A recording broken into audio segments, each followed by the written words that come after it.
Hey guys, this is Matt from Pop Horror Review and Movie Podcast.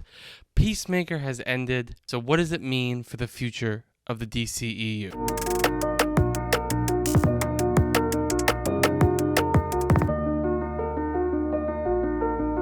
Like I said, Peacemaker has ended its first season. It's getting a second season. We have already confirmed that. So I just want to talk about the show, the season overall. The good, the bad, and then I'm going to break down my favorite episodes. By the way, this is a spoiler review, so you have been warned. Just want to say before we get into it. I didn't have big expectations going into the first season. I liked the character, but I also kind of hated him. I was like, okay, like I'm interested. We'll see what goes on because I liked the Suicide Squad. There's a couple things I had problems with it, but overall I liked it. And this is pretty much the same thing. I really liked the show. There was a couple flaws, but overall I really liked it. So going in, my bar was kind of low, just because I'm like, I haven't seen a DCEU television show. I've seen the CW. I kind of fell off of that. I never watched like Doom Patrol. Doom Patrol and Titans. So this was kind of my first like in-universe show. I know technically they're all. I know because of Crisis on Earth X from the CW, they're all technically connected. But this is the ones that like directly related from the movies, like the Marvel Disney Plus shows. So that's why I was like, let's see what goes on. You know, I was pleasantly surprised. I really liked the show. I thought there was a lot of good things with the show. Of course, there were some couple things I didn't care for, and it was kind of the similar cons I had with the Suicide Squad, which, I mean, it's from James Gunn, who also directed that show and directed this show and wrote all the episodes for the show. It doesn't surprise me that I have the same concerns. And, like, my biggest problem with the show was, I know I said I love the show, and this first criticism is going to sound weird, but just go with me. One of the biggest things was Peacemaker. And it wasn't the acting. I thought the acting was great. I thought John Cena was funny. I thought he delivered the acting, emotional level, all that things. I thought he was great. But it was more the arc. And if you listen to our podcast, available where all podcasts are listened to, from the Suicide Squad, you would hear me saying that none of the villains, like the first one, they kind of showed why they were so villainy. In the Suicide Squad, none of the villains felt like they were villains that deserved to be like Belle Reeve or Belle Rev. But Peacemaker did. He seemed cold-blooded. He seemed like, oh, I can see why he's in Belle Rev. Fuck, why do I keep doing that? Prison. When I say prison, it's that prison. Okay. I get why they did it. I understand what their process was going into the show. To me, though, it seemed like they wanted to make him likable. He was the one character that wasn't likable in the movie, so they were like, oh, let's make him likable. But it just felt jarring compared to what we saw, for me, what we saw in the Suicide Squad. By the end of it, it came full circle, and I understand, and I liked it again because what they did made sense. So like I stuck out with the journey. I got what the journey was. I just didn't like the execution. I thought instead of him kind of like climbing up and stop killing people, like he just couldn't do it anymore because he had like a conscience all of a sudden. I thought maybe he should have kept killing people, and then in his head is dealing with this like kind of inner dialogue. Because to me, that kind of makes it a little more complex. I thought that would have expanded the story maybe a little more. And I get now, moving forward, he's not going to be killing just anyone for fun, which he kind of was before the show. And that's fine. It's just like, I feel like this mission was his creed, and he wasn't doing it even then. And I get like he was having like issues, like kind of like coming to realizations with the whole Rick Flag thing. I get it. But it's just like if they would have done it in a more... to me, in a better way, to kind of keep his cold-bloodedness while he's sort of understanding himself from his past, I think that would have made it more complex than what we got. I just thought it was a little jarring to see that instead of just kind of peeling the onion one by one, instead of just kind of doing it all at once and then like figuring it out. And you guys might not agree with me. This is just my opinion. So I would love to hear your opinions in the comments, but that was that. I feel like, I don't know. I only saw a few articles that said that kind of he lost his cold-bloodedness. He got it back. Now when he's cold-blooded, it makes sense, like what he's doing it for, instead of just like anything he thinks, because that's what he realized with the whole Rick Flag thing. But I feel like they just could have come to A to B much better. Because like I feel like as much as I love him, he's my favorite character. Vigilante was there mostly to come in and fill the killing when he couldn't kill Peacemaker. When Peacemaker couldn't kill, that was when Vigilante kind of was like, oh, I'm here to do that. Look at me. And I was like, okay, like that's how they got him in the show. And I'm not sure if they chose the story to get also get Vigilante into it for that reason. I'm not sure, but I just thought if it was more of a like he's killing it because this is his creed, but he's like, well, why am I doing this? You know what I mean? And instead of just saying I can't do it and clamming, because like you never seen him clam up before from the move from based on the last movie we saw in this, it seemed like he was very like in his head. And I know like the Rick Flag kind of fractured that part of him, but I feel like it would have been more interesting if he was doing it and still having to deal with it whilst and like dealing with his problems and then on top of it dealing with killing people and then coming to the realization. Now also with this problem I had, like it was fixed by the end of the show because I think I said this before, but like by the end of the show it came full circle and I he kind of got his cold bloodedness kind of back a little bit because he was like they actually showed him fighting again. And I think that's what I was missing. I think even if they did their way, if he just kept fighting that way, like fighting the way he did in the Suicide Squad and like what you think he's done in the past, then I probably wouldn't have as much of a problem with it and it wouldn't have been as jarring. But by the time the end came around, he still had that softer side balanced very well with the cold-blooded side. And I hope that's where they go with going forward for season 2 and if he's in anything else in the DC universe, extended universe, the DCEU. Once again, that's just my thoughts. So we're going to move on. Now, I know this sounds like a Debbie Downer YouTube video right now for Peacemaker. It's not. I just want to say 2 quick more things about some cons about the show, and then I'll get into the positives. Because once again, this is like nitpicking. One is I didn't care for the forced kind of like Peacemaker Harcourt trying to like love interest situation. Unless season 2, if you find out that was pushing towards more of the whole group becoming a family, I have no problem then. Then that's a great idea because I liked it more being the group is now a family and their family to each other than like saying like, well, I want to like be in a relationship with her and like love interests and all like that. I don't think you need that for this show. But if it becomes just a whole one big family thing, I like that because that fits the show better. And the second is as much as Peacemaker's dad was important to the story, I wish we got more of him, and I have a feeling we're not going to because he's now dead. I wish we saw more and explained more of his white dragon because like he had that weird like quantum room that like just kind of appeared out of nowhere. I'm like what does he do or what did he do?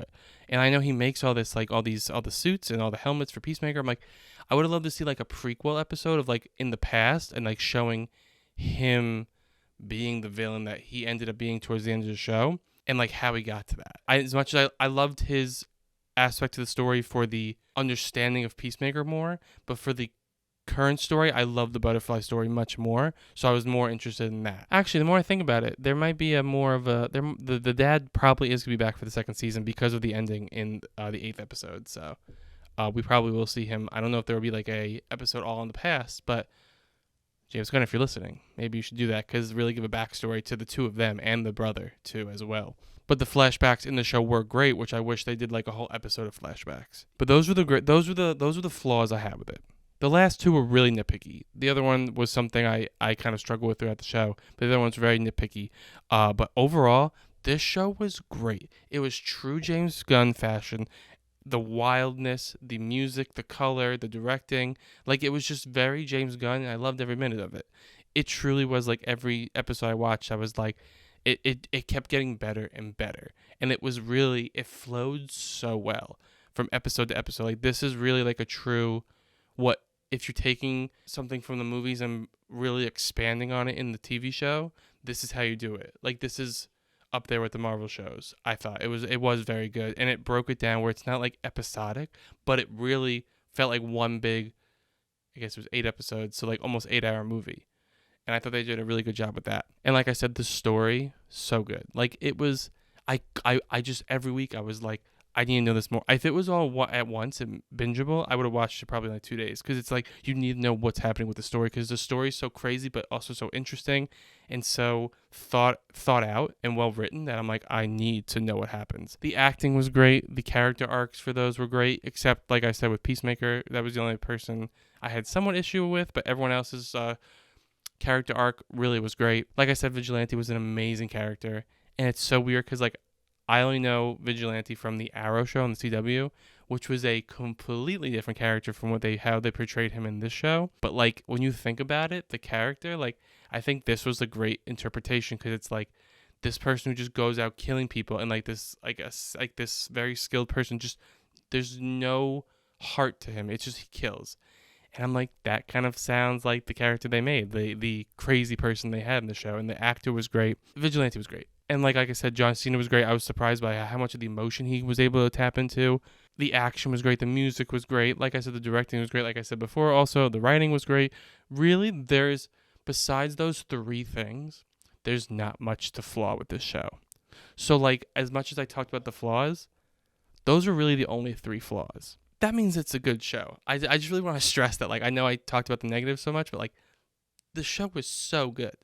It really was good. That intro was amazing. And he said he did that so no one wanted to skip the intro. And I'm like, I never wanted to skip the intro. Like, I truly never did.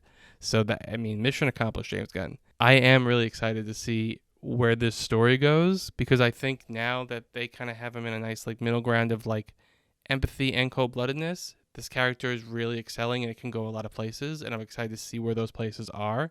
Because when you think about it, Peacemaker, he thinks he's a hero, so it makes sense to make him more the anti-hero. And I know James Gunn's making another TV show for HBO Max for the DCEU, and I hope that's like straight up villain, because I feel like that also would be a fun show of his style with just like an unlikable character.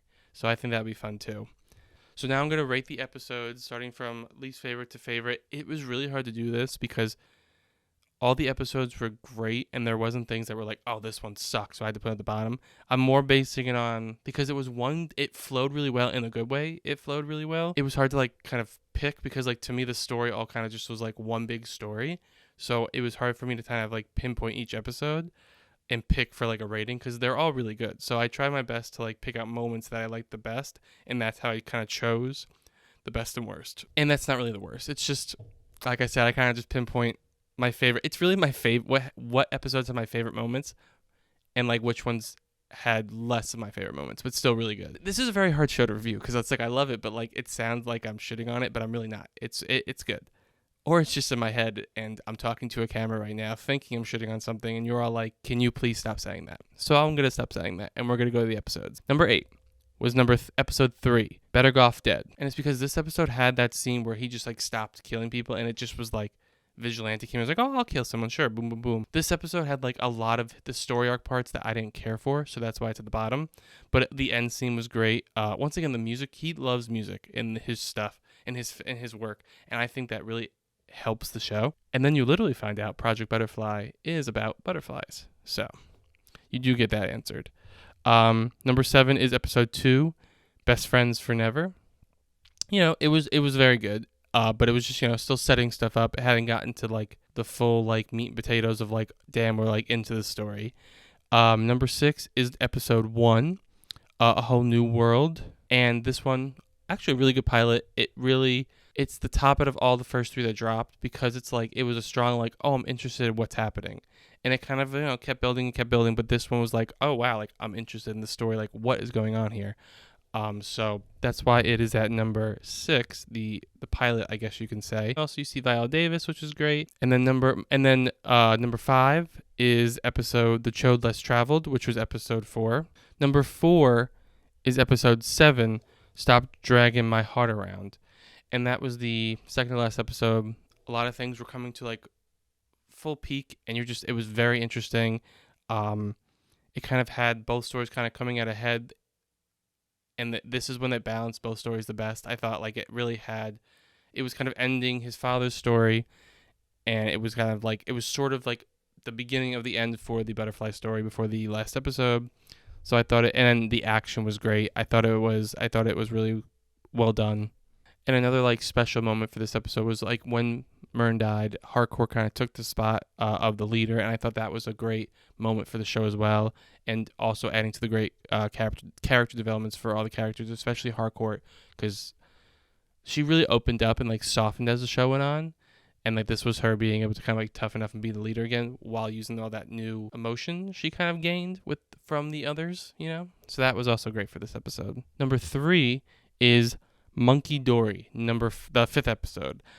This was a great episode. First of all, I thought Gorilla Grodd was in it. I was like, wait, what's happening? That whole action scene running through what you find out is like the aliens' food supply, how they make it was great.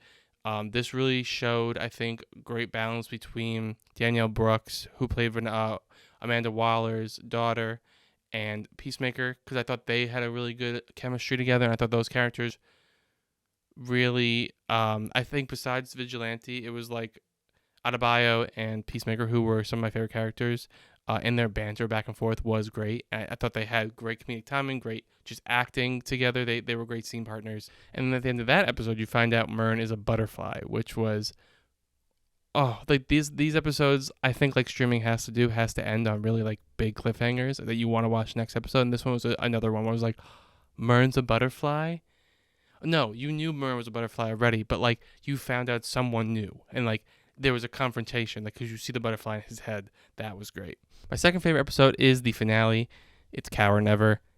It almost was number one because it really did wrap it up very well, and it also brought the issues I had with it kind of put those away because it had a great balance of all the characters, because you finally got them at their they kind of went through their arc, and now they're kind of balancing those two things of what they were in the beginning towards the end, and they were doing it really well. Also, the fucking Justice League came in, and then I was like, when I was watching it, I was like, where's Batman and Cyborg? And I was like, well, that kind of sucks. Like, you can't like leave those out for like weird reasons.